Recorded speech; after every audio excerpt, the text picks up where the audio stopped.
এখনও যারা দালালদের কথায় মালয়েশিয়ায় ট্যুরিস্ট ভিসায় আসার চেষ্টা করতেছেন বা ট্যুরিস্ট ভিসায় মালয়েশিয়ায় এসে কাজ করার চিন্তা ভাবনা করতেছেন, তাদেরকে গতকালকে রাতের ছোট্ট একটা ভিডিও ক্লিপ দেখাই। তারপরে আপনারা সিদ্ধান্ত নিয়েন যে মালয়েশিয়াতে ট্যুরিস্ট ভিসায় আসবেন কি আসবেন না।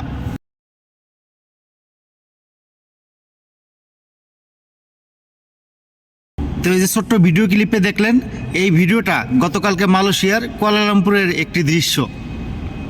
একটি এরিয়াতে মালয়েশিয়ার ইমিগ্রেশন পুলিশ অপরাসি দিয়ে 160 জন বাংলাদেশি ধরছে সেখান থেকে।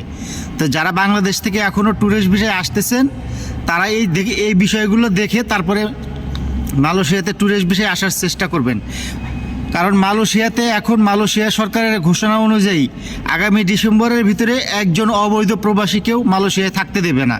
সেই ক্ষেত্রে আপনি ট্যুরিস্ট ভিসায় যদি মালয়েশিয়ায় এসে কাজ করার চিন্তা ভাবনা করেন, তাহলে আসলেই যে বিপদে পড়বেন এটা নিশ্চিত।